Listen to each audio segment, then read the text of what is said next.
Welcome to the Pinch to Zoom podcast, the show where we zoom in on the latest tech news, products, and trends. I'm Stetson. I'm Gabe. And in this episode, we're talking about how to stay productive while working at home, what we're doing during this time of quarantine, where everyone is kind of adjusting and adapting to a new schedule. Hopefully we sound better than usual or about the same as usual, actually, is what we hopefully sound like, because we're actually taking advantage of, this time when so much is changing to try a new online recording platform for recording our podcast, which actually a lot of different podcasters are trying. You might have heard different podcasts mentioning it. It's called Zencastr. And so far, it seems a lot easier to use and a lot better sounding for us, but we'll have to see how much better or how different it sounds for you guys on your end.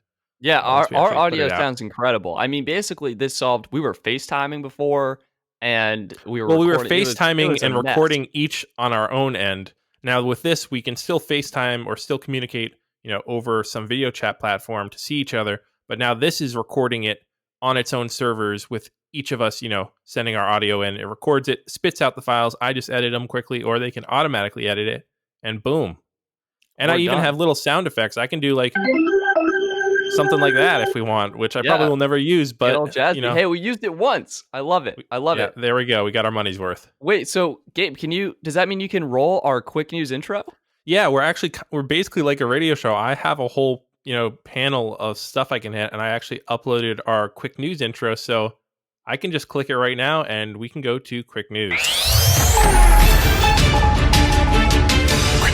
Quick news. Phenomenal intro. That is so much awesomer than just, imagining it in our head. Yeah, imagining in post, like having Gabe, you're putting this in, right? Like we're going to have the intro. Yeah. So thank you for that. I think basically, for anyone living under a rock, which to some degree is everyone, like we're all kind of just hunkering down for the most part. Our own little home and apartment rocks. Yeah, because of this COVID-19 and the virus going around. But Gabe, you found actually a lot of companies doing really interesting, like it's not really marketing, but offering a lot of benefits to consumers to take advantage of this. This is a very, very interesting time for, tech companies. People's consumption habits, people's daily habits are shifting so much. And potentially this offers a good time to not only get new users in, but to really, get some good PR because you're actually helping people out cope with, these arguably very difficult and strenuous times. So right off the bat, Apple they made a whole website and an app dedicated to, making it easy for people to diagnose if they have COVID-19 symptoms and actually give out some, good information about where you can go to get tested or stuff like that. So and it looks really good. That's, it's Apple. So of course it's going to have a good UI. I actually took this test and I have to compliment Apple on this. It's well designed. It's easy to understand. It's intuitive. And what I love about it is it gives you next steps. So you go through, you answer a few simple questions, and based on your responses, Apple provides additional information, provides a recommendation of what the next step should be for you, and then you just have some resources right there. So I like it. I think it's a really big help. Unlike WebMD, you can actually not come down with cancer or have the disease that you're looking up. I know. That's how it usually works with sites like that when you self-diagnose. Right. So this is helpful. It's an actionable step. You can use this tool for free on Apple's website. They also made an app for iPhones. Check it out if you're interested. Hopefully none of you actually need that, but if you do, you can use it. Apple also, they're really on top of the ball here as far as putting stuff out. They made Final Cut Pro X and Logic Pro X free trials that are now 90 days instead of 30 days. So use this time to, if you ever wanted to dive into Final Cut Pro X or, start editing some audio or making music in Logic, you can get free trials, and that's 3 months of free trials. Jeez, that's so long. Is it 90 or 60? 90 days, I'm pretty sure. Yeah. That's incredible. This is basically the perfect opportunity where you can bundle a free trial, an extended free trial, if you will, from a program like Final Cut Pro 10, Motion, or even something from Adobe. Pair that with a learning platform like Skillshare, and boom, you can get new skills, get rocking and rolling, bump up your editing and production, and learn something new. So that's pretty great. And finally, Tinder. They are making their passport feature free, which allows you to basically, if you don't know, Tinder, the app where you swipe and match with different, people, opposite, same sex, whatever. And since people are all quarantined and can't travel around, can't actually go out and go on dates or hook up, they're making it so you can, say, I want to swipe with people from LA or swipe with people from Madrid or wherever. And you can match with people like you're in that city. And then you can, have some cool chats or sexting or whatever you guys want to do with those people from all around the world potentially. So Gabe, where would you go with your passport? I would probably go. I don't know. Let's go Iceland. I like the people are very friendly there when I visited it, or maybe go to some warm weather area because I feel like people are always in a good mood there. So I That's can what I would do. Warm weather. Show me around. Let me go visit. Say hi. Take me to all the yeah best take places. take a picture out of your balcony and then turn that camera around and show me some other sexy pictures. Right. I guess that's what Tinder is for. a Gabe, hotter view. Let's say. turn the heat up even more. Did you Otherwise, a couple other things. Yeah, DoorDash, Instacart, and services like that, Grubhub, are offering some free delivery. So check those out. I know one Yum. of the services were offering free grocery delivery for elders, people over 65 or whatever.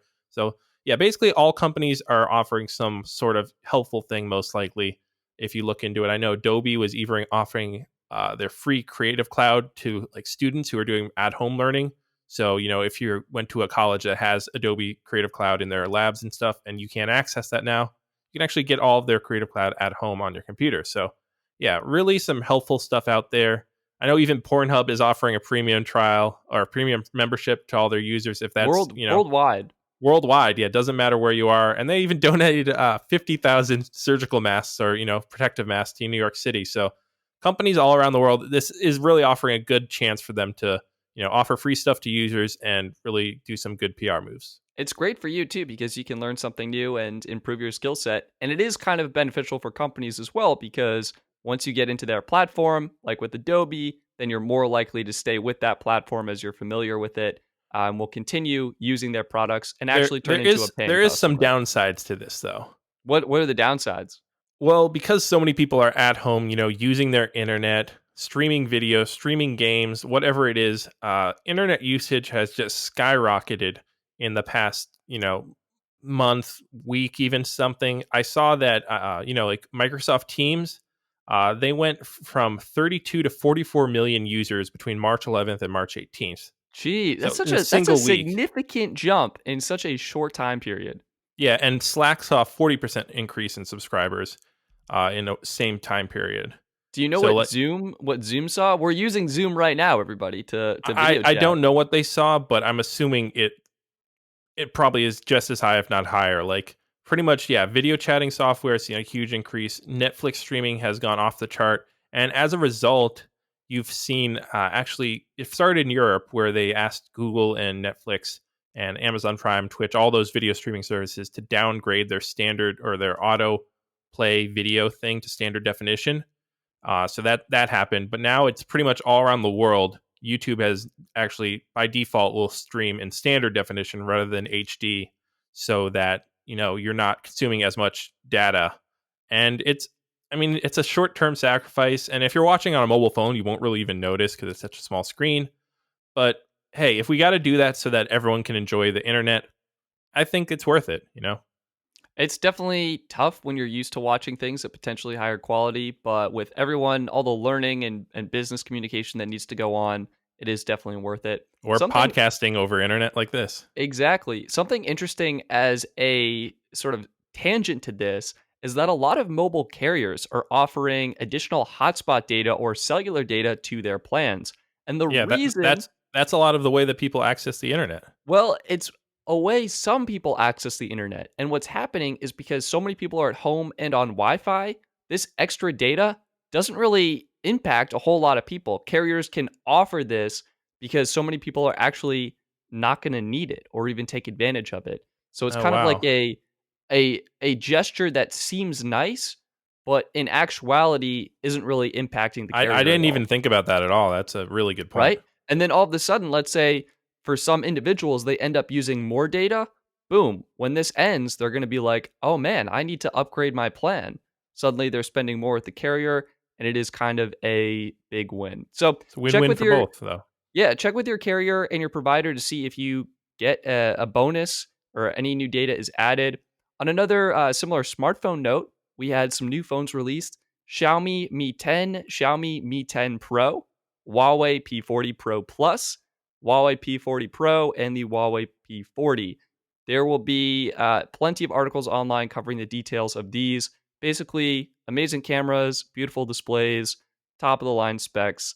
If you're interested in these flagship phones coming out of some lesser known carrier, well, I guess they're bigger carriers, but I think they're bigger in China Yeah, predominantly. they're not mainstream in the U.S., especially since the United States banned Huawei from doing really any business with U.S. companies. Yeah, so that was a little bit of a kink. That definitely hurt their their impact here in the U.S. Though they are really good looking phones, super high specs. Makes me often dubious about their actual like the software quality and like especially video and camera That's quality the on them. biggest thing. They are spec heavy, but the user experience, in my opinion, is definitely less polished than, say, the Google Pixel 4 or something like that. Yeah, it seems like it's compensating a bit with specs rather than being well rounded. But moving on to other new products, there's not much new stuff coming out right now. We will probably be getting coming into April. We'll be getting a lot of new like camera gear and stuff like that was intended to come out at NAB, but since that's been pushed back or well, canceled essentially till the NAB New York City in the fall, we're going to get a lot of gimbals, new cameras, potentially some new drones coming out in April. And leading that off is the company Zhiyun Tech, who primarily makes gimbals. They released a new gimbal, which is really impressive, honestly. It can support up to 14.3 pounds. That's huge. Now, I What are don't you know putting if you on this know. thing? A red oh Yeah, my god, in the image they actually have yes, a red exactly. camera. Like you can literally, with a single handed camera gimbal that is kind of like the Ronin S, you can support everything from like your, small DSLR mirrorless camera up to, yeah, a red camera fully kitted with a lens and everything. So, Your biceps must be enormous in order to well, be operating this thing. I'm that's the seeing interesting thing is yeah, I was thinking that too, but the big thing with this new gimbal is that it's not only a single-handed gimbal. You can now mount it on a lot of different things, including cranes or, something off a car.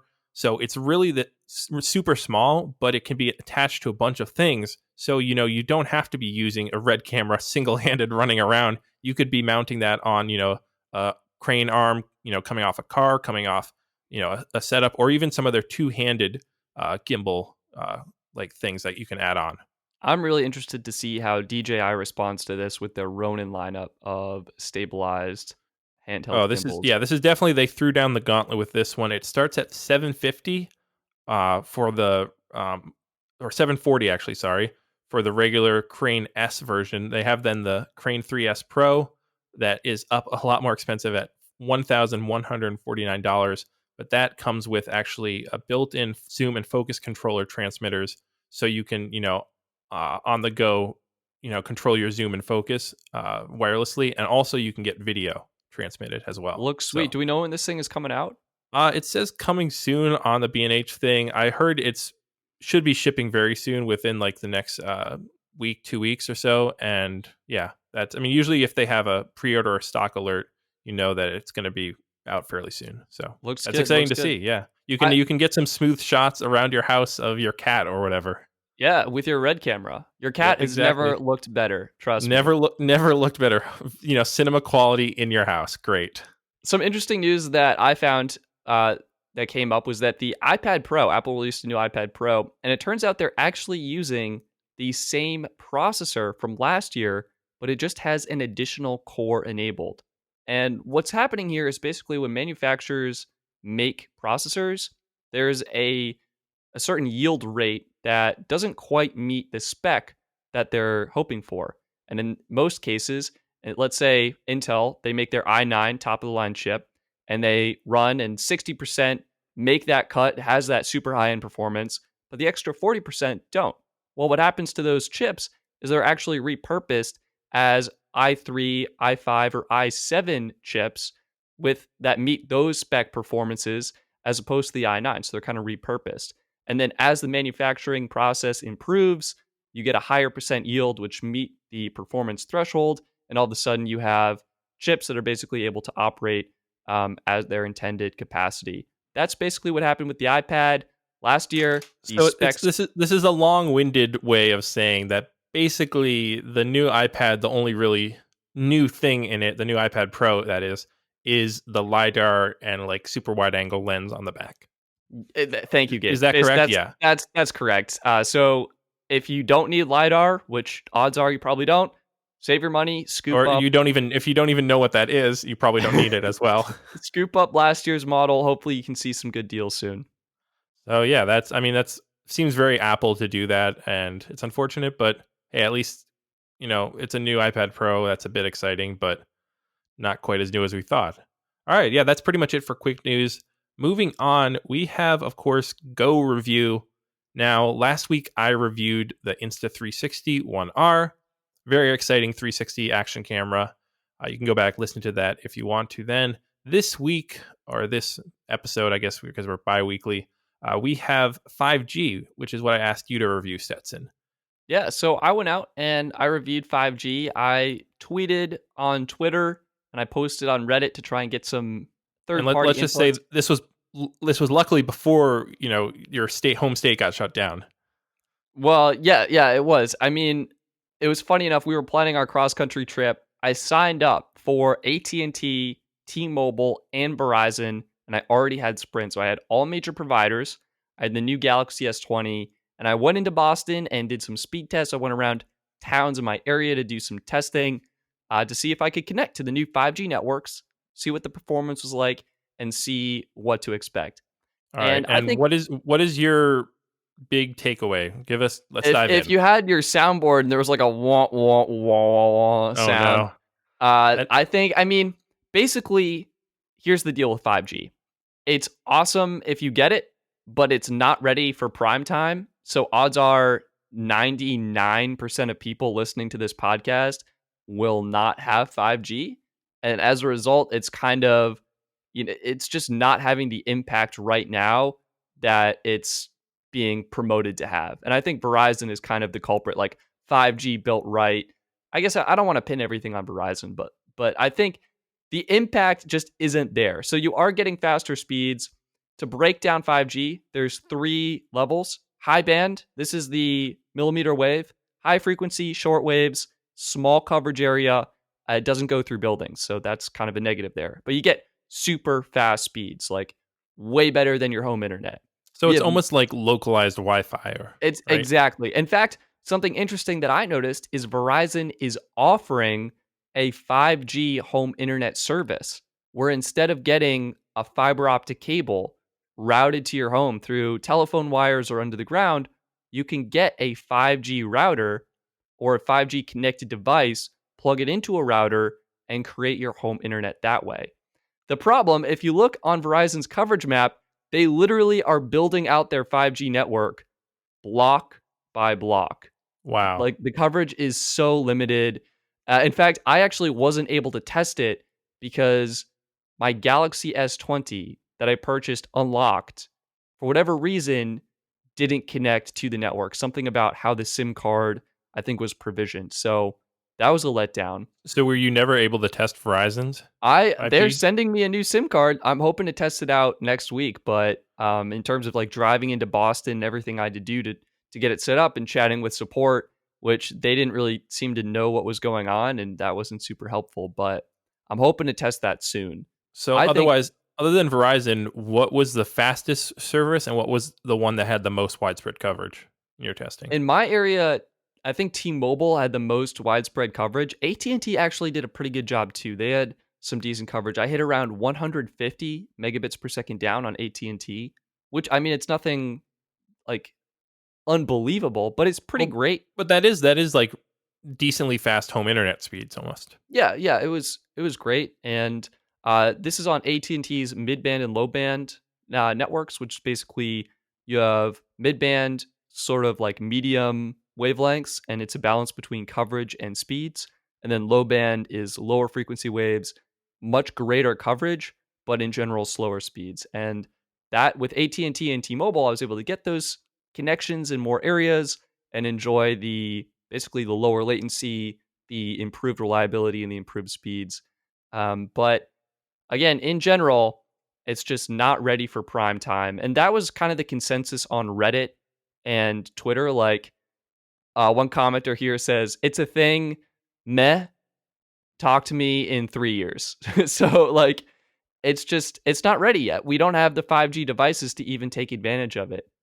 So this really feels, yeah, like it's the kind of 4G came out, I think 2011, 2012, and it really wasn't widespread until 2015.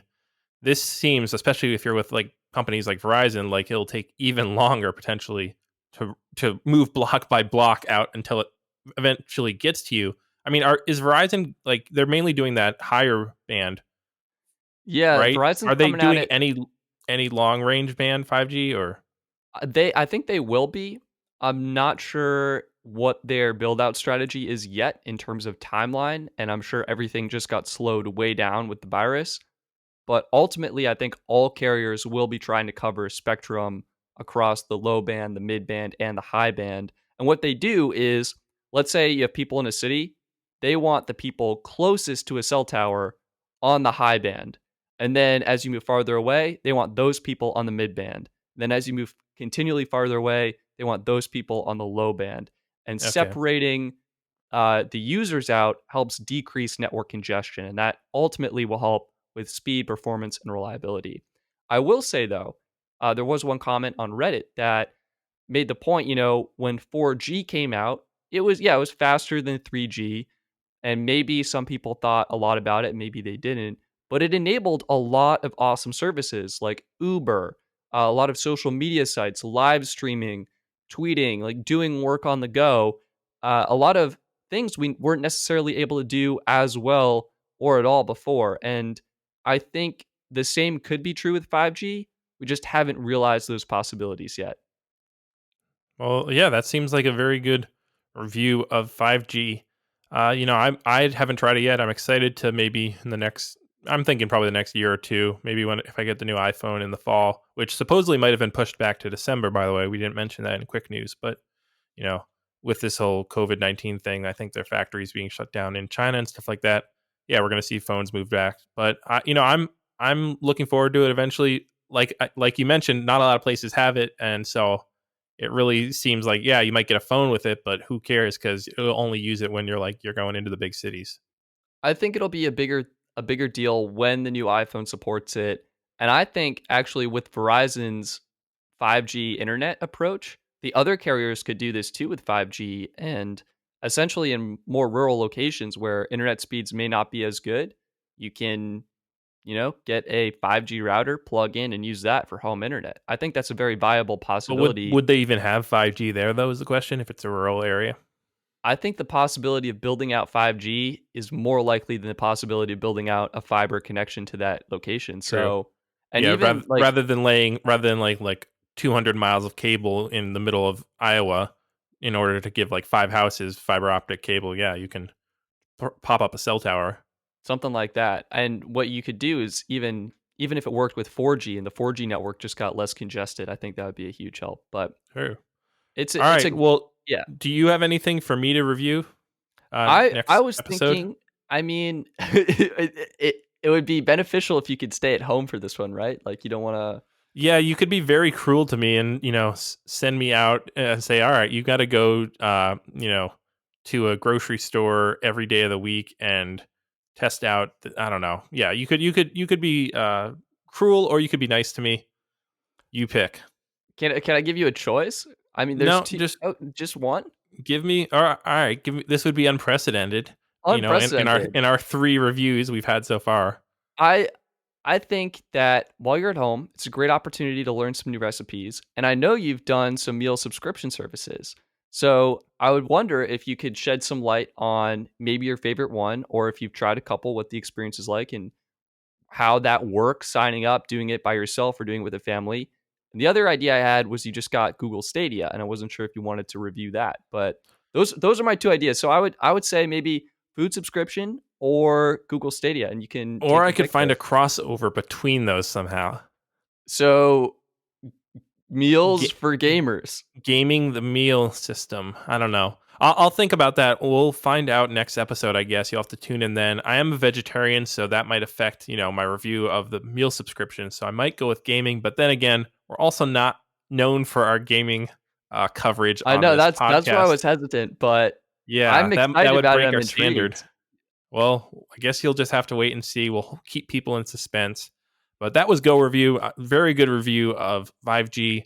Let us know if you have 5G where you are and if your opinion is that it's great, or if you think, hey, cell companies should just work on getting me service. So, when I'm talking on the phone on my way for commute, I can actually It get some. doesn't Yeah. and you But then you exactly won't like be able to that. use that as an excuse for, when you don't want to talk to someone.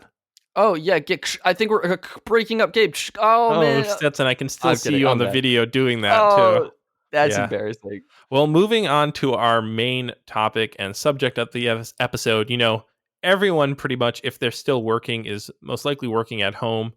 And as a result of that, obviously, many people have been faced with this challenge of how do I actually work productively, in a space where I'm not following a routine that's enforced by physical, distance of like, all right, I have to get in my car, drive to work, or I have to get on the subway, go to work, and stuff like that.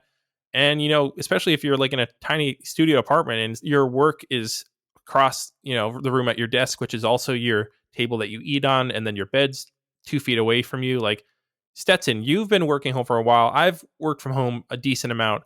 I figured this is right up your alley of productivity hacks and task keeping and stuff like that. So kick us off. Where do we start with how can people work from home more productively and maintain a somewhat schedule in this new weird times we're facing? I love this idea, and I definitely feel like it's taking some time for people to adjust to it, understand what it means to work at home and to get everything figured out. Make sure your internet is fast enough and get Zoom downloaded. I think honestly, one of the biggest things for me is actually developing and sticking to a routine. There's something honestly amazing about driving into an office and physically distancing yourself to a new location to do work. I feel it puts me in a new mindset, gets me ready to start working on a new project or really focused on a task. And while I'm at home, I don't know about you, Gabe, but I definitely feel like I am more likely to be distracted, get off task, do something else. And so I think developing a routine, waking up at a consistent time, having something you do or an order of doing things to help you get into a work mindset. And I'm lucky enough, I live on a loop that's actually half a mile. And so what I did this past week is I woke up, got ready for work, walked around my loop as my sort of commute, if you will, and then got into a workspace and really tried to focus. And that I don't know that's one tip I have is developing a routine. Do If you if do you have a people can routine? if people can get outside, because I know in some cities Yeah. like you're not really allowed outside right now for stuff other than going to the grocery store or really essential things. What you can do is you had mentioned this right where you got a free workout or something like that. Yeah, this companies like I think Planet Fitness is streaming workouts, and there's also a lot of fitness bloggers and influencers who are offering their like workouts that they've created and meal plans and stuff for free potentially or at discounted prices during this time. So I yeah, think that could be a great option as well. Like do a quick workout before you go to work, or maybe stretch if you get your want to do get your something blood easier. flowing or something. Yeah, yoga flow routine or Exactly. something maybe. Yeah, I Exactly. mean that's a good thing. I mean besides doing like a real, walking a loop, going for a drive out, just, a 5 minute drive to just make you seem like you're, you know, actually going someplace, it can often be that you're having, a clear definition in your space, even if it's a small apartment. Like when I was living on my own in an apartment where I moved back in with my parents for this whole catastrophe happened, I had, one area that was, this is all right, this is my studio, in quotes, where I had a desk that I would not, watch videos on or do stuff that was for entertainment or fun. It was really, I was only working when I was in that area. And then when I left that area, then I was, I could do whatever I want. But I made it clear that, this wasn't an area to play in or, to just chill in. This was my work area. So when I walked into and I sat down at my chair at my desk, all right, I'm working now. And that might be something that you have to force yourself to do, whether it's all right, I can't, watch, YouTube videos or Netflix on my computer at this table or at this desk. and I'll watch them on the couch or on my bed or whatever. You might have to do that so that you have that clear definition of this desk or this area where I'm sitting is where I'm working from. It's not where I'm playing from. How did that work for you? Like, if you wanted to watch a video or something, or you felt yourself getting distracted, did you make yourself get up and leave, or like what happened? Well, it was just the type of thing where it kind of enforced, all right, if I'm in this room, I didn't want to have to keep getting up. All right, let me go play. Let me get back. I got into the mindset of I'm working now. And so I wouldn't go in that room if I wanted to watch a video. I would go in that room with, all right, I'm going to work. I'm going to edit a video or I'm going to film a video or record a voiceover or something. I'd go into that room, do the thing I needed to do. And then once I was done with it, or, I wanted a break, I would leave that room and then I could take a break. So I really like that. it was very beneficial because initially I wasn't doing that and I was really upset and struggling because I was getting so sidetracked and doing things. All right, hey, I've been sitting in this work area for 4 hours but have gotten nothing done. So this way you can make it feel more productive and feel like, all right, I'm plugged in now, I'm working, and then all right, I'm away from that area, I can do whatever I want. Something that helped me too was cleaning my workspace out and reducing the number of distractions. So I will often physically put my phone in a different room, and that definitely helps me, like having it Or not on just my even desk, across the room so it's out of arm's reach. out of arm's reach, out of sight, behind me, somewhere I can't see it. So if I get a notification and the Do you screen do you lights put it up, in also do not disturb mode or something like that? I am pretty hardcore do not disturb. I will also, I mean, I don't really get too many notifications. I guess I'm lucky to some degree, or maybe I'm just lonely. Oh, but Oh no. I I I'm gonna keep it blow so up I your don't see phone it, and tomorrow. it won't, yeah, it won't distract me, and I think that's been a huge help. And also just cleaning my workspace off, making sure the desk doesn't have any unnecessary belongings on it, and having a glass of water by my side. Like, let me tell you, staying hydrated really helps me. What do you keep, like, at your desk within arm's reach? Like, what helps you get I work do done? I do find that water is very helpful. I don't know why. Like it kind of it's taking a drink of water kind of like gives you it's like almost taking a deep breath. I think it de-stresses you. It refreshes you, so you do have more. You're hydrated and everything. One thing I find is I will sometimes keep my phone nearby, but if I do that, the bigger thing is to turn it into the no saturation mode or turn off all colors on your phone, which you can look it up online how to turn it into black and white mode.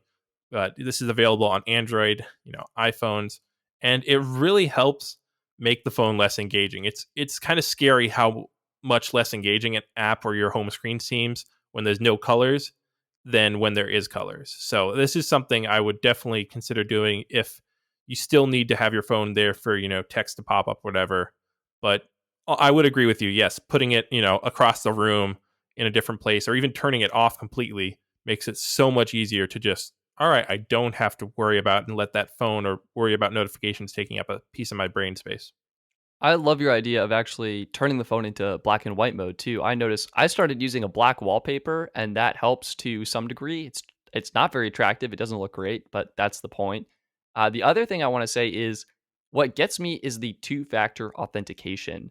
I don't know about you, but I'm so secure that I try and log into a work-related service or task, and boom, not even a minute into Oh, starting gotcha. work, and I have to go back and grab my phone, and there's a whole risk for being distracted. So I really like your, you know, turn off all of the colors, desaturate that screen, make it as unappealing as possible while giving you a visual cue that, hey, you're working now. What also works for me is setting timers. And I think this has probably been the single biggest thing that I've started doing to help me stay focused and productive. Like, all right, I'm going to work on this task for 30 minutes, and then I'll do not disturb mode, 30-minute, just get started, grind. And often I find after the 30 minutes, I'll want to just keep going. Like, I'll be in the zone and want to continue moving through that task or project. So with that, do you set a countdown timer or a count up timer? I set a countdown timer, which Okay. to some degree is distracting when it goes off, but having that mindset of, all right, it's only 30 minutes, just get me started. And honestly, the biggest hurdle is sometimes just starting the task. Like, it seems too big or daunting, but putting it into a time chunk where I only have to do 30 minutes, or I'm only doing it for an hour and then I can take a break, that gives me a stopping point. And it also gives me time to really focus and pour all my energy into that one task. That yeah, I've used that, and there's actually some apps out there dedicated to that. I think there's one called Trees or something that, or Forest maybe, that you plant. You say, all right, I want to be 25 minutes, 45 minutes, whatever. Select the time, and then you hit start, and it will. If you open your phone or close that app during that time period, it kills the tree that you're trying to Oh, plant so during that time sad. period. So it kind of creates this little bit of like, all right, let me it gamifies it, and so you're trying to plant a tree, and you can see then over the course of a week how many trees you've planted, and hopefully ideally then you have a forest. And if you get to the end of that and you grow enough, I think you get coins and stuff, and then eventually you can even plant real trees in the real world. So I also like yeah, that. kind of interesting takes on it, but I definitely agree that yeah, if you can set a timer or something, to even start with 5 minutes and then say all right, and then I'll take a break, and then maybe do all right, let's go 20 minutes, and I can take a little break.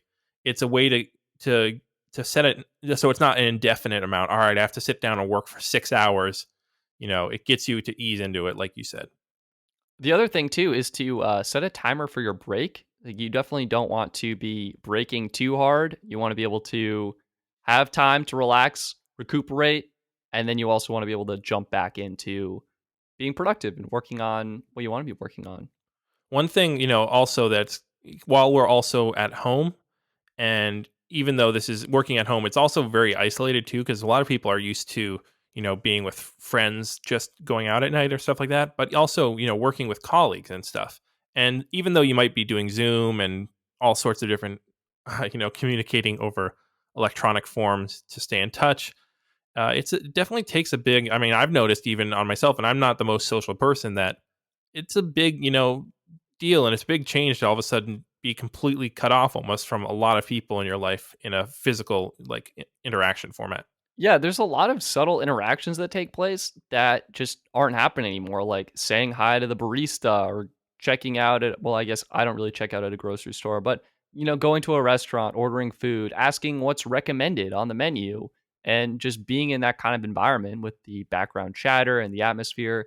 It's weird, Gabe. I agree with you. Like, I kind of miss people going Yeah, out, right.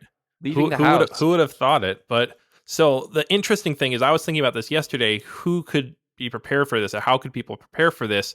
And then all of a sudden, I saw pop up in my recommended videos today. Chris Hadfield, who if you don't know, he's this astronaut. Did some missions a while ago for the U.S. I don't think he's well known as far as astronauts go. I don't know, but he seems like a very cool dude. And he put out a little short YouTube video with some tips on how to, survive in isolation and thrive in isolation. Which, I mean, you can't think of anyone really more isolated than an astronaut, right? You're up That's, there, you're all alone. It's I mean, true. And then maybe you have like two other people with you, but yeah, you're pretty cut off. you got to find some way to occupy the time. One thing I've started doing too is like writing things down. I don't, did what did the astronaut recommend? Well, he had a list of four. I guess it's not really specific things, but kind of a way or like a process to go through. So first thing he said was understand the actual risk, which is a for if you're in space, I guess it's understanding. Oh, what's you could get easily thought up and caught up in like, oh, I'm so separated, I'm all alone, I'm gonna die out here, like stuff like that, right? But like, what's the actual risk? So with this, it'd be like, what's the risk of you dying from this disease? What or your friends dying from this disease? Don't get caught up reading Twitter, which has just gotten so horrible in some areas of like just information overload. This is how many people have died or stuff like that. You don't need to know all that stuff potentially all the time. So understand what the actual risk is to yourself is the first thing, and don't let it become take up more than it should in your life and in your brain space, I think. You already know all you really need to know about this virus, and what's left for you to do is focus on yourself. Focus on what you want to be doing, what you want to be creating, your goals, your Yeah. aspirations, something like that. So that's Yeah. that sounds like the first step in his process. Yeah. Focus on identifying the risk to yourself and make sure it's not occupying too much of your brain space. Yeah, understand the actual risk, not getting obsessed with it. Sure. And yeah. So step 2 though is clearly know your mission and goal. So basically you want to identify what your tasks are for the afternoon, for example, if you're working at home, or for the day. What do I have to do today? What is my list of things to do, and or things that I want to do or have to do, stuff like that. So is it all right, I have to, get up, brush my teeth, very simple stuff. Like put them all out on the list and make a schedule or however you want to do, but make sure you clearly know this is what I want to do / have to do today. And yeah, identify them. And then you have at least a plan for your day somewhat. I'll upvote that. That's something I've been doing is I write out every day. I write my goals down and I plan out sections of the day or the one big task I want to accomplish. So recently I've been, hey, I want to make 3 videos this week. These are the 3 videos. And then on Monday, all right, I'm tackling this video. What do I need to do to get this video done? And for me, writing down my goals every day and reminding myself what I want to be focusing on has really helped me think about that and those tasks much more than everything else that can be going on outside. And for me, it's definitely helped. So big thumbs up for step number 2 there. Yeah. Step number 3 is kind of the realism. It's saying know your obligations. So know like so for example, all right, I have to do this for work. So that probably is a little more higher up on the list of stuff you should do that day. Or know, hey, I need to make money, so I need to do my work, or I need to, your financial things. So it kind of gives you a priority of stuff you need to do and gives you kind of a way to attack that list of your tasks that you want to accomplish that day. So step 2, you're making your list. Step 3, you're prioritizing your list to some degree. Yeah, I think that's a great way to put it. And then step 4 is a very simple thing: take action. You know, don't worry about other things and just go to, all right, I'm doing it now.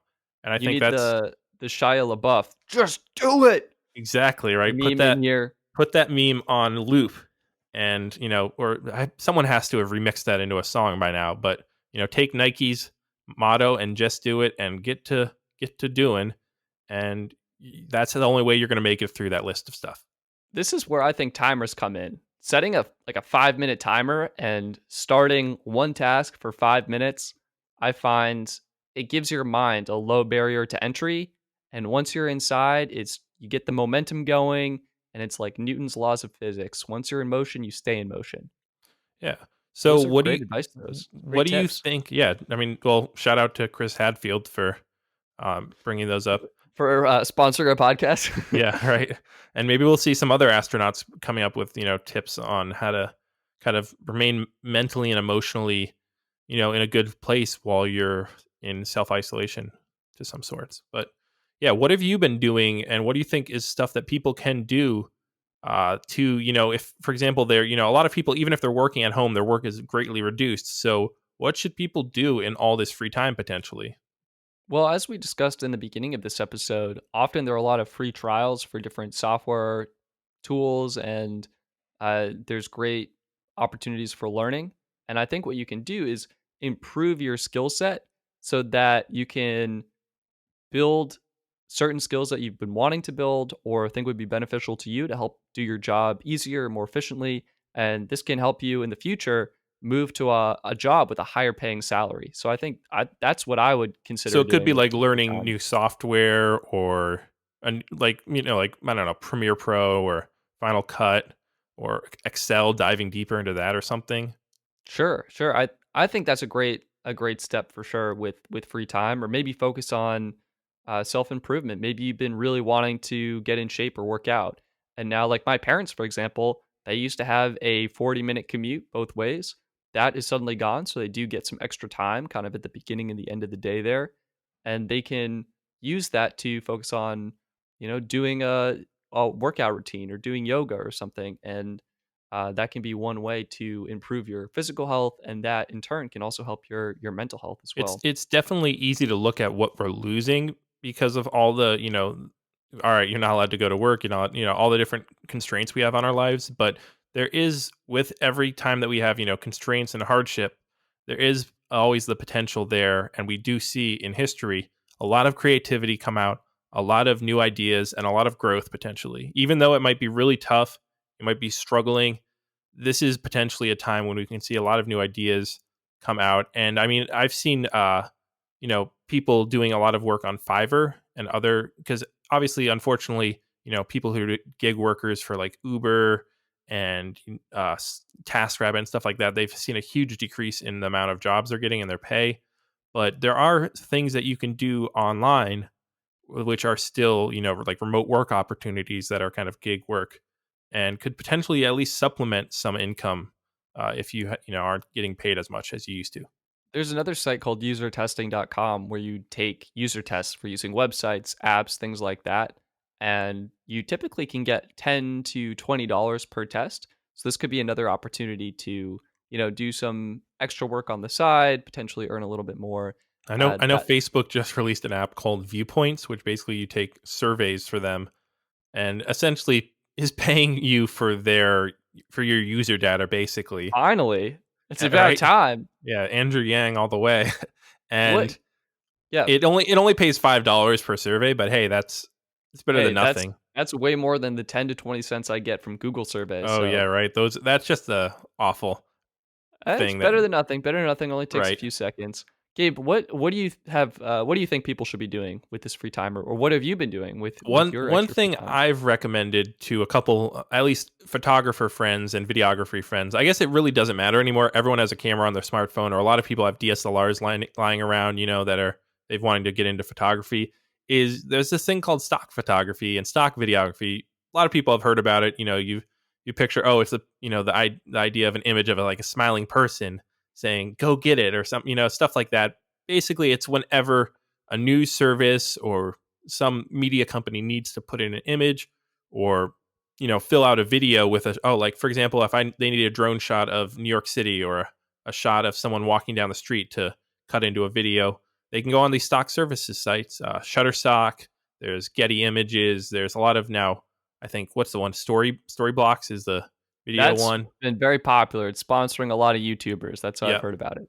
and they can search for that image, all right, girl with balloon, or cat sleeping, and they can pull up all the images, download an image or buy an image, and then you get paid a percentage of that. Granted, the company that owns the website is also taking a percentage, but you're at least getting something for your work. And especially if you have a huge catalog of images in your library sitting around, if you're a photographer, this now might be the time to go through and start uploading some of those images to some of these shutters, like Shutterstock. I would recommend Shutterstock, even though they only pay 25 cents per image. They're pretty good. Also, there's an app called 2020 and Adobe Stock are pretty good ones, I think, to get started with. Gabe, you're doing this. How is it working for you? What have you noticed?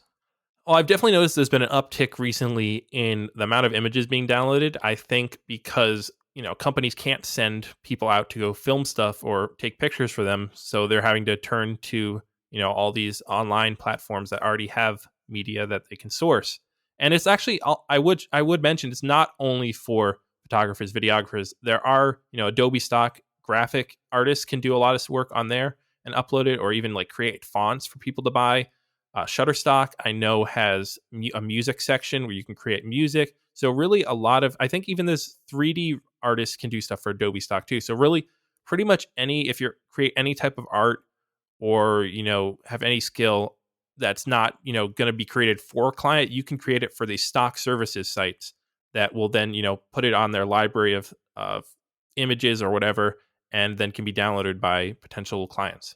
And it'll help potentially boost your portfolio too. Yeah, Show and once clients, and the hey, good thing is once you take this time now to upload stuff and add to your portfolio or whatever you're going to call it, that once it's up there for life, and it can be downloaded and found by anyone.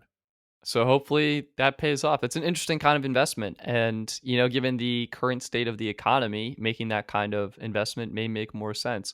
The other thing I want to mention was video conferencing because are you video conferencing at all? Probably not. Not a lot. I've mainly been doing like phone calls, but occasionally now and then, yeah, I've been doing some video conferences. But Well, I wanted to go through like tips for just having a good video conference call. And okay, like biggest one, open the app beforehand, try it out, familiarize yourself with. familiarize yourself, sign in, and Yeah, stuff like sign that. in, Yes, make sure your microphone and your camera's there and everything's all good. test call with This a friend maybe, or Yeah, test call that's a from your great laptop to your phone Skype maybe. Skype does a test call where you can make sure the audio is working, which is the most important aspect. You need people to hear you. And the second thing I would say is to make sure you have good lighting, and you want to make sure your light source is either in front of you or maybe a little bit off to the side. So don't sit with a window directly behind you. Put the Yeah. window in Oh, front of that's you. that's a classic. scenario and setup that people do, and you're like, oh no, or don't put a light directly behind you. Exactly. And make sure you dress nicely, put pants on.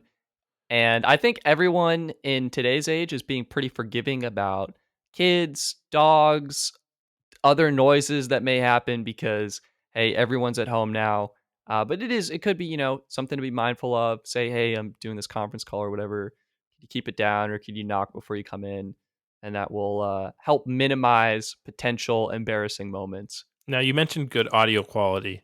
Should people go out and buy a $500 mic and audio setup right away, or what are we That talking would about? actually be great. I would love that. What you should do is just use headphones. The $30 Apple earbuds, they work great. The earbuds that came with your phone, they're going to work great. Really, just if you have a pair of headphones plugged into your computer, that's going to deliver better audio than what's built into your computer, and you won't get the keyboard typing sound. And you also won't get the feedback of the audio playing back from your computer speakers and having to like do some software cancellation to not get feedback. Exactly, exactly. So I think those are some pretty basic key tips for just slightly improving your video conferencing game because I know people are doing that. I And would yeah, add that if people do want to upgrade their audio quality potentially, or video quality potentially, using your tablet or smartphone even, it is more likely to have better audio quality than your computer, and definitely better video quality, because as we know and we talked about in previous episodes, laptops are still using like 720p video cameras, where most smartphones nowadays have vastly improved that to like 7 megapixels, 12. What does the new Samsung have on it? Isn't it like geez, I think it's got a 24, 30 Yeah, 30 megapixel front facing 32, I camera. think, front facing. Yeah, it's It's ridiculous. unreal. So Like, I don't that need that that would much detail. yeah, I don't want to see that much detail on my Put my face when I face take on a a selfie. billboard, please. Yeah. But that would be my recommendation, is potentially go to a mobile device, because it will offer better video and better audio built in. And if you do want to get a microphone, look for like a nice USB microphone. Potentially, Rode makes some good ones. Yeti also has some nice ones.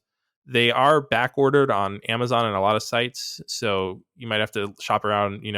Best Buy, I think, is doing curbside pickups if you want it same day, and B&H Photo has nice 2-day delivery. So yeah, but I would say definitely better to go for good quality audio than getting a 4K webcam or something like that.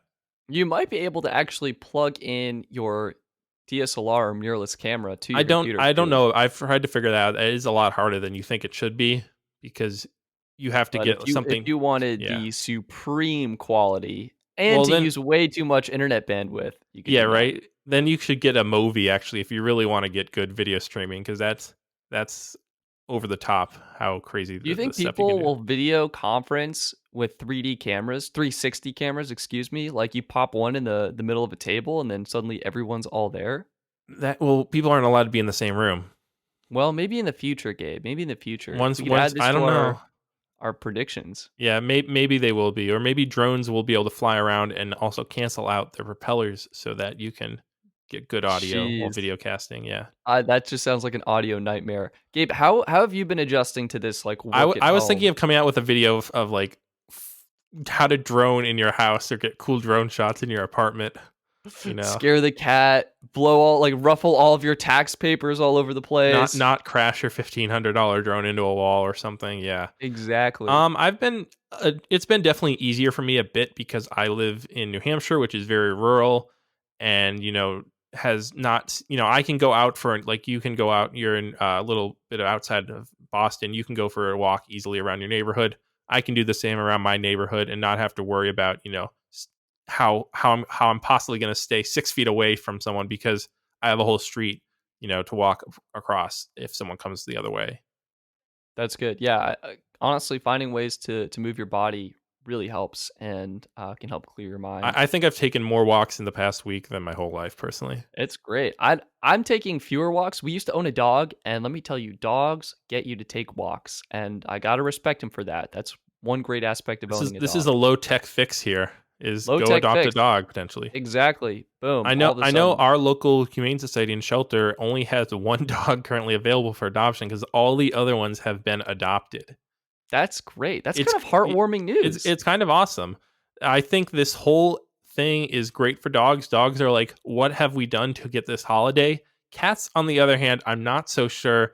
They're like, hey, aren't you supposed to be at work so I can go about my, daily cat activities in secret and not have you spying on me? Yes, cats are like, I'm alarmed. Is anyone else alarmed? We should hold a cat meeting. Yeah. We did not approve this decision. No, but is there anything else you have for working at home or surviving in this isolated state that we're now all living in? Are you going to be gaming now?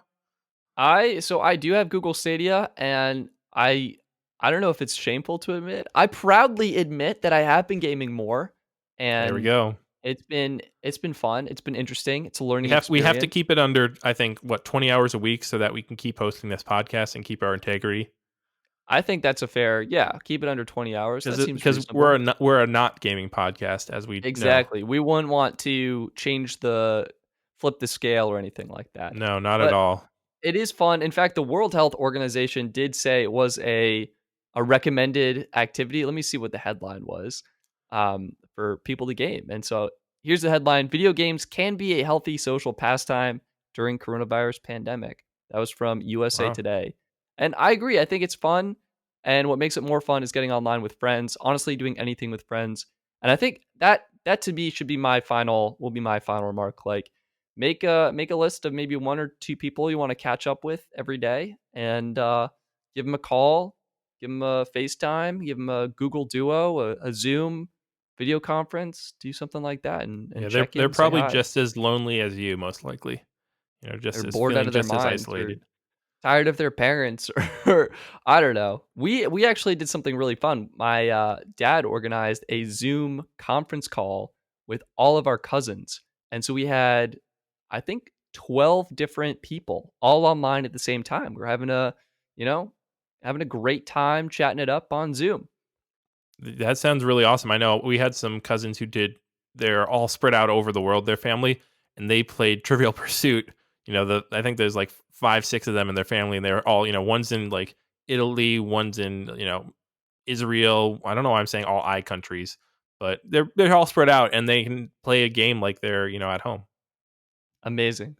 And Netflix did actually add a website dedicated to watching movies and TV shows with your friends at the same time, which is really cool. Gabe, do you think you're going to spend more time watching TV shows, movies, or playing video games? Probably watching TV shows. I know I have Westworld just came out. I have to watch that. It seems like every day my list is growing longer of TV shows, but I do also have a ton of movies I need to watch, and I have a lot of video games I need to. Oh my gosh, I got to end this podcast now. I have stuff to play, video games to do. Gabe, let me tell you. Write your list down, set a timer, get on it. You're gonna have a productive day. Oh wait, I do also have to do work too. So let's add that in. All right, thank you so much for listening. You can find us and follow us at Pinch to Zoom Podcast on Twitter, at Pinch to Zoom Pod on Instagram. And that's going to be it for this episode. Thank you guys for listening. I hope you stay safe out there, stay sane, and stay social, but at a distance, of course. And stay productive. Thank you guys so much for listening. I'm Stetson. I'm Gabe. And we'll talk to you in the next episode. Do you think Apple, weren't they supposed to release an iPhone 9 or whatever, the C? Yeah, the iPhone 9 got delayed, but no one knew about it because Apple didn't release it. I think April. So sometime in April. When's the last time they released a product in April? Ask that question again in 3 weeks and I'll say like 2 days ago.